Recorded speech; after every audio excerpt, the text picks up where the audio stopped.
Okay, welcome back. Rush Limbaugh here at 800-282-2882. If you want to be on the program, the email address, lrushmo@eibnet.us. Let me state here at the outset, and getting into the NFL stack here, that what this is really all about, and it began in earnest with the focus by the media on brain injury, concussion, suicide, early death of players in the National Football League.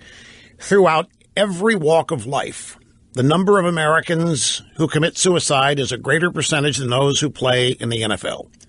The number of people with brain injuries far greater in other walks of life than in the NFL. It's not reported this way. Why? The effort here that is underway is to, it's one of two things. It's either to destroy the NFL or weaken it to the point of taking it over. And I don't think the people who work at the NFL have any idea what's happening here, because many of them are themselves Democrats. And if they lean any particular way, it's leftist. And they, I don't think, understand the full force and intentions of the extreme activists on the left. What we see is a protest against the flag. What we see is a protest against America led by Colin Kaepernick. But that's not what's driving this. What's driving this is a desire to damage the NFL. Because the NFL represents so much of what the left hates. Now, this is going to sound extreme to many of you who have not spent a lot of time listening here and who are not well steeped in the ideological formations of this country. And if you're not steeped in them, and if you're not aware of just how ideological the left is and its objectives are, then hearing the truth of them and their intentions can be, come on, Russ, that can't possibly be true. But it is, and there's evidence all over our country that what I'm going to say is true in other venues. On college campus today, you can easily sign up for a course on the demasculinization of American culture. It's a combination of efforts brought about by feminists and other uber leftists who wish to create division in the country while slashing and chipping away at what they have considered the unfair power base that has run this country since the days of our founding. White Christians would be one way to characterize that group. White men would be another way to characterize that group. But it is an assault on the traditions and institutions that define the country and its greatness and that have sustained it. They have successfully attacked and redefined marriage. They have moved on now to the transgender things that confuse bathroom use. All of this is to divide people, and it's to set up one side with the moral high ground and the other side guilty, and they are the oppressors, and they need to be silenced. There is an effort here to attack the NFL because the NFL has direct roots to patriotism, masculinity. It is all man. It is a man's game. It is played by men, and there aren't too many men who can play it at the professional level. It's an attack on all of those things and institutions that the left thinks need to be erased in our culture so that we can have what they claim to want is a fair and equal and diverse society.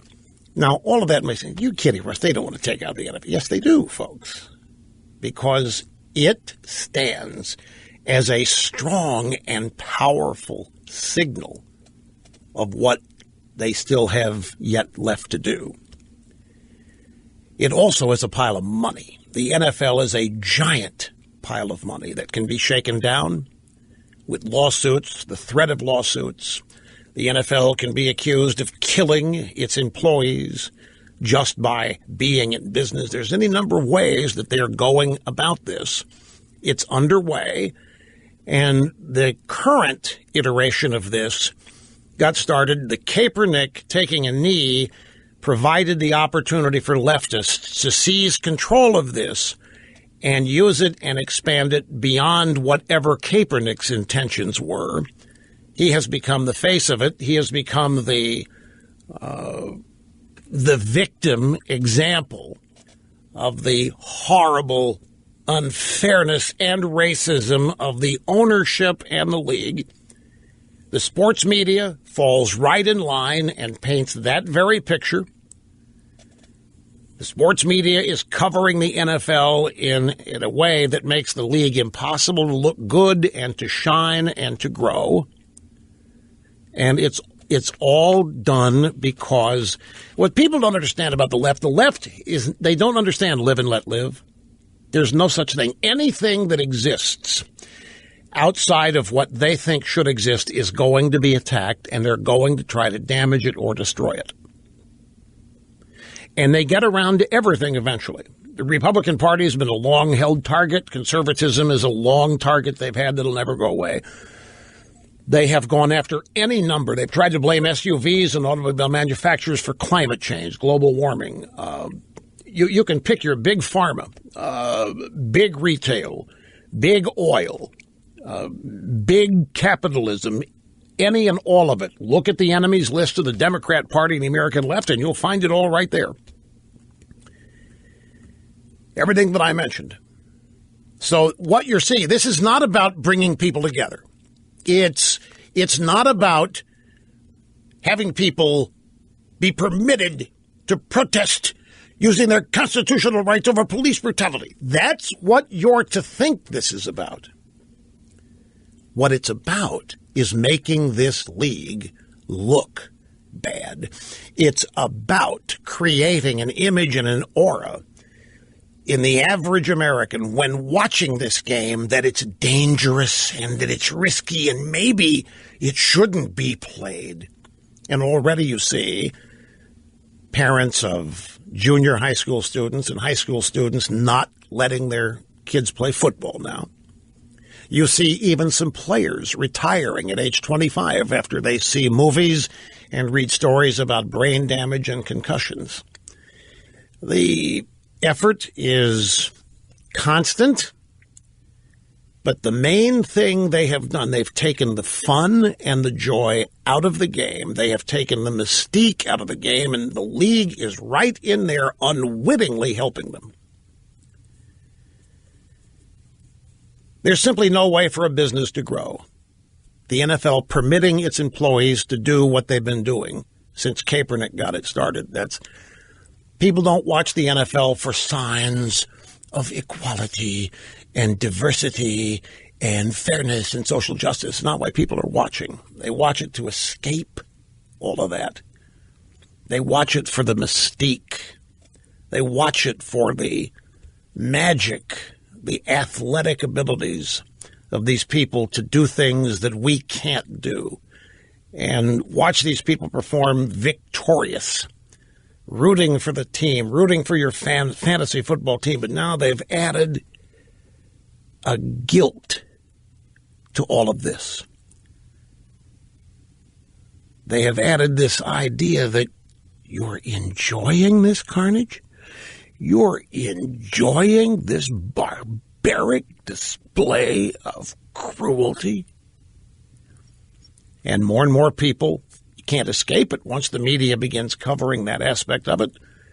First and foremost, you cannot avoid it. You can try even when you watch a game, pull that stuff out of your mind. You see a hard hit. Oh, is he dead? Is he going to die? Or some other thought like this that is not conducive to the business growing. So it's not about the flag. They want you to think it is. And it's not about police brutality. They want you to think it is. We are in the midst of an all-out assault on the National Football League, not just the game of football, but the National Football League. In fact, if you look carefully now, you can begin to see stories that I predicted 2 years were going to happen which are these. Look who suffers the majority of these injuries. African Americans, 75% of the league. Look who's suffering these injuries. Look who's having and being forced to play this game in order to earn a living. And then look in the owner's box, and who is sitting there? Wealthy white billionaires. The racial component is starting to show now in various stories about this. And I've seen stories comparing the National Football League to modern-day slavery. You've seen it. I've seen it. The racial component. It's all there, folks. Everything the left does, everything history has recounted that they do, and everything we know that they do is contained in the last 3 to 4 years of the National Football League. So here we go with the soundbite. Well, the soundbite's coming up in a minute. Headline, National Survey, Americans agree with Trump on national anthem. 64% say NFL players should stand and be respectful. Let's see what it was. Majority of adults agree with Trump on firing athletes who kneel during anthem. 64% demand NFL players stand for anthem, 50% less likely to watch over politics. Stores in Pittsburgh that sell Steelers memorabilia are hurting. Steelers fans angry at the team for staying in the locker room Sunday are already not visiting merchandise stores in such numbers that the owners of these little stores have already noticed it. PJ Media, millionaire players and billionaire owners in the NFL who fancy themselves the consciences of America aren't really thinking big picture. There are people who are not fabulously wealthy who have to deal with alienated fans. This owner, and there's a picture here, of a Pittsburgh sports store says the problem started Monday morning after the Steelers stayed in the locker room. Fan anger, it may not last forever, but it's very real at the moment. The league is ignoring it. Oh, they are. The league is ignoring it. The owners are ignoring it. That's why the owners are scared to death. They've got to make a choice. Who do they side with? Do they side with the people who are angering the customers? That would be the players protesting. Or do they side with the customer? And they've made their choice. But it's changing. Now the stories are, there's a headline, all Patriots to stand for next game anthem. And another team, all players to stand, Cowboys, will stand. This is backfiring on the NFL. It's backfiring on the protesting players, exactly as you and I knew it would. Let's see. Trump urges NFL to ban players kneeling during anthem. Trump continues to double down. DirecTV is allowing NFL customers, Sunday ticket customers, their refunds. The Green Bay Packers have asked fans attending Thursday night's game to lock arms during the national anthem.